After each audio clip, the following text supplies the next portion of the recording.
ಬೆಂಗಳೂರಲ್ಲಿ ಮಗಳಿಂದಲೇ ತಾಯಿಯ ಕೊಲೆ ಆಗಿದೆ. ಕತ್ತನ್ನ ಹಿಸುಕಿ ಉಸಿರುಗಟ್ಟಿಸಿ ತಾಯಿಯನ್ನು ಹತ್ಯೆಗೈದಿದ್ದಾಳೆ ಮಗಳು. ಪ್ರಿಯಕರ ನವನೀಶ್ ಜೊತೆಗೆ ಸೇರಿ ಪವಿತ್ರ ಅನ್ನುವಾಕೆ ಆಕೆಯ ತಾಯಿಯನ್ನೇ ಕೊಲೆ ಮಾಡಿದ್ದಾಳೆ. 46 ವಯಸ್ಸಿನ ಜಯಲಕ್ಷ್ಮಿ ಹತ್ಯೆಯಾದಂಥ ಮಹಿಳೆ. ಬೊಮ್ಮನಹಳ್ಳಿಯ ಹೊಂಗಸಂದ್ರದಲ್ಲಿ ನಡೆದಂತಹ ಘಟನೆ ಇದು. ದಿನಸಿ ಅಂಗಡಿಯನ್ನು ಇಟ್ಟುಕೊಂಡು ಜೀವನ ನಡೆಸ್ತಾ ಇದ್ದಂತಹ ತಾಯಿ ನವನೀಶ್ ಜೊತೆಗೆ ಅಕ್ರಮ ಸಂಬಂಧವನ್ನ ಪವಿತ್ರ ಹೊಂದಿದ್ದು. ಈ ವಿಚಾರ ಇತ್ತೀಚೆಗೆ ಆ ತಾಯಿಗೆ ಗೊತ್ತಾಗುತ್ತೆ. ಪವಿತ್ರ ತಾಯಿಗೆ ಇತ್ತೀಚೆಗೆ ನವನೀಶ್ನನ್ನ ಮನೆಗೂ ಕೂಡ ಪವಿತ್ರ ಕರೆಸಿಕೊಂಡಿದ್ದು. ಈ ವಿಚಾರ ಗೊತ್ತಾಗಿ ಜಯಲಕ್ಷ್ಮಿ ಜಗಳ ಮಾಡ್ತಾರೆ, ಗಲಾಟೆ ಆಗುತ್ತೆ ಮನೆಗೆ. ಆಗ ಪ್ರಿಯಕರನ ಜೊತೆಗೆ ಸೇರಿ ತಾಯಿಯ ಕತ್ತನ್ನ ಹಿಸುಕಿ ಕೊಲೆ ಮಾಡ್ತಾರೆ ಪವಿತ್ರ.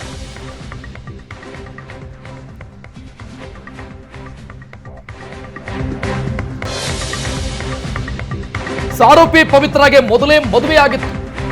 ಮೃತ ಜಯಲಕ್ಷ್ಮಿ ಅವರ ತಮ್ಮ ಸುರೇಶ್ ಜೊತೆ ಪವಿತ್ರಾಳ ವಿವಾಹ ಕೂಡ ಆಗಿತ್ತು, ಮದುವೆ ಆಗಿತ್ತು. ತನ್ನ ತಮ್ಮನಿಗೆ ಕೊಟ್ಟು ಮದುವೆಯನ್ನ ಮಾಡಿಸಿದ್ದಂತಹ ಜಯಲಕ್ಷ್ಮಿ ಗುರುಮೂರ್ತಿ ಲೇಔಟ್ನಲ್ಲಿ ಜಯಲಕ್ಷ್ಮಿ ಮತ್ತು ಮುನಿರಾಜು ವಾಸ ಆಗಿದ್ರು. ಅಳಿಯನ ಬಿಲ್ಡಿಂಗ್ ನಲ್ಲಿ ಬಾಡಿಗೆಗೆ ಬಂದಿದ್ದ ಈ ನವನೀಶ್ ಅನ್ನುವಂತ ವ್ಯಕ್ತಿ ಕೊಲೆಯಲ್ಲಿ ಭಾಗಿಯಾದಂಥವನು ಪವಿತ್ರ ಪ್ರಿಯಕರ. ಅಳಿಯ ಸುರೇಶ್ ಮತ್ತು ಮಗಳು ಪವಿತ್ರ ಪಕ್ಕದ ಮನೆಯಲ್ಲಿದ್ರು. ತಾಯಿ ಮನೆಗೆ ಆಗಾಗ ಬಂದು ಹೋಗ್ತಾ ಇದ್ದಂತ ಪವಿತ್ರ ಈ ವೇಳೆ ಆರೋಪಿ ನವನೀಶ್ ಜೊತೆ ಪರಿಚಯ ಆಗುತ್ತೆ. ಇತ್ತೀಚೆಗೆ ತಾಯಿ ಜಯಲಕ್ಷ್ಮಿಗೆ ಅನಾರೋಗ್ಯ ಆಗಿತ್ತು. ಅಂಗಡಿ ನೋಡಿಕೊಳ್ಳೋದಕ್ಕೆ ನಾನೇ ಬರ್ತೀನಿ ಅಂತ ಪವಿತ್ರ ಬಂದಿರ್ತಾಳೆ. ಈಗ ನವನೀಶ್ ಜೊತೆಗಿನ ಅಕ್ರಮ ಸಂಬಂಧ ಬಯಲಾಗತ್ತೆ. ವಿಷಯ ತಿಳಿದು ಮನೆ ಖಾಲಿ ಮಾಡಿಸಿದ್ರು ಜಯಲಕ್ಷ್ಮಿ. ಹತ್ಯೆಯಾದಂತ ಮಹಿಳೆ ಜಯಲಕ್ಷ್ಮಿ ಮನೆ ಖಾಲಿ ಮಾಡಿಸ್ತಾರೆ. ಈಗ ಪೊಲೀಸರು ಕೊಲೆಯ ಕೇಸನ್ನ ಬಯಲಿಗಿಳಿದಿದ್ದಾರೆ.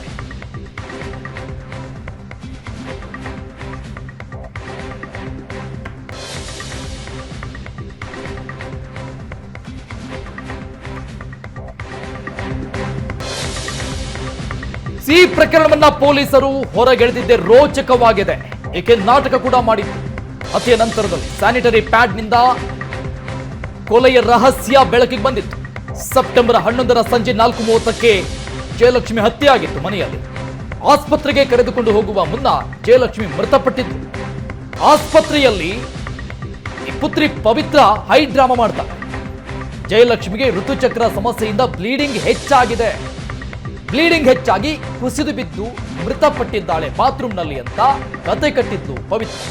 ಈಕೆ ಮಗಳು ಮರಣೋತ್ತರ ಪರೀಕ್ಷೆಗೆ ಕೊಂಡೊಯ್ದಾಗ ಪ್ಯಾಡ್ ಕೂಡ ಹಾಕಿದ್ರು. ಜಯಲಕ್ಷ್ಮಿಗೆ ಋತುಚಕ್ರ ನಿಂತು 5 ದಿನ ಆಗಿತ್ತು.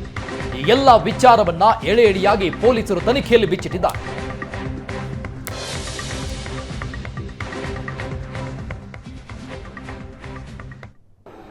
ಬೆಂಗಳೂರಿನ ಬೊಮ್ಮನಹಳ್ಳಿ ಪೊಲೀಸ್ ಠಾಣಾ ವ್ಯಾಪ್ತಿಗೆ ಬರ್ತಕ್ಕಂಥ ಹೊಂಗಸಂದ್ರದಲ್ಲಿ ತಾಯಿಯನ್ನೇ ಸಹ ಮಗಳು ಪ್ರಿಯಕರನ ಜೊತೆ ಸೇರಿಕೊಂಡು ಕೊಲೆ ಮಾಡಿರ್ತಕ್ಕಂಥ ಘಟನೆ ನಡೆದಿರ್ತಕ್ಕಂಥದ್ದು 2 ದಿನಗಳ ಹಿಂದೆ ನಡೆದಿರ್ತಕ್ಕಂಥ ಘಟನೆ. ನಾವೀಗ ಅದೇ ಸ್ಥಳದಲ್ಲಿರ್ತಕ್ಕಂಥದ್ದು. ಈ ಮನೆ ಏನಿದೆ, ಈ ಮನೆಯಲ್ಲೇ ಸಹ ಏನು ಜಯಲಕ್ಷ್ಮಮ್ಮ ವಾಸವಾಗಿದ್ರು, ಅವರ ಪತಿ ಮುನಿರಾಜು ಜೊತೆ ವಾಸವಾಗಿದ್ರು. ಸುರೇಶು ಮತ್ತೆ ಪವಿತ್ರಾಗೆ ಏನು ಮದುವೆ ಮಾಡಿಕೊಳ್ಳಲಾಗಿತ್ತು. ಸುರೇಶ್ ಅವರ ಅಳಿಯನ ಮನೆ ಇದು. ಈ ಅಳಿಯನ ಮನೆಯನ್ನ ಸಹ ಮುನಿರಾಜು ಮತ್ತೆ ಅವರ ಜಯಲಕ್ಷ್ಮಮ್ಮ ಇಬ್ರು ಸಹ ನೋಡ್ಕೊಂತಾ ಇದ್ರು ಅನ್ನೋ ಮಾಹಿತಿ ಇರ್ತಕ್ಕಂಥದ್ದು. ಈ ಮನೆ ಏನಿದೆ, ಈ ಗ್ರೌಂಡ್ ಫ್ಲೋರ್ನಲ್ಲಿ ಮನೆಯಲ್ಲೇ ಸಹ ಪವಿತ್ರ ಆಗಾಗ ಬಂದೇ ಇಲ್ಲೇ ಇರ್ತಾ ಇದ್ರು ಅನ್ನೋ ಮಾಹಿತಿ ಇರ್ತಕ್ಕಂಥದ್ದು. ಮುಖ್ಯವಾಗಿ ಏನಂದ್ರೆ ಸಾಕಷ್ಟು ವರ್ಷಗಳಿಂದಲೂ ಸಹ ಇಲ್ಲೇ ವಾಸವಾಗಿದ್ರು. ಪವಿತ್ರನ ಸುರೇಶ್ಗೆ ಕೊಟ್ಟು ಮದುವೆ ಮಾಡಲಾಗಿತ್ತು. ಆದರೆ 2 ದಿನಗಳ ಹಿಂದೆ ಜಯಲಕ್ಷ್ಮಮ್ಮ ಸಹ ಹೊರಗಡೆ ಇದ್ರು. ಆ ಸಂದರ್ಭದಲ್ಲಿ ಇಲ್ಲೇ ಪಕ್ಕದಲ್ಲಿದ್ದಂತಹ ಬಾಡಿಗೆದಾರ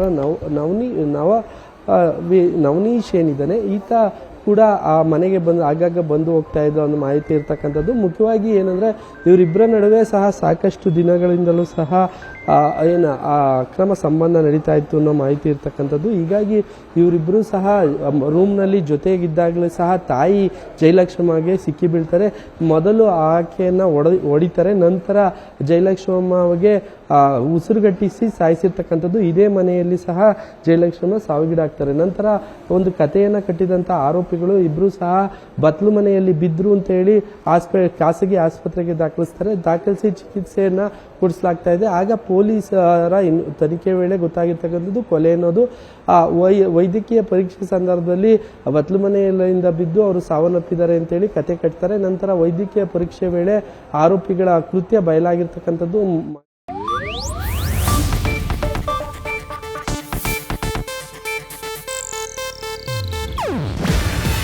ಇದು ಏಷ್ಯಾನೆಟ್ ನ್ಯೂಸ್ ನೆಟ್ವರ್ಕ್ ಪ್ರಸ್ತುತಿ. ನೀವು ನೋಡ್ತಿದ್ದೀರಾ ಏಷ್ಯಾನೆಟ್ ಸುವರ್ಣ ನ್ಯೂಸ್.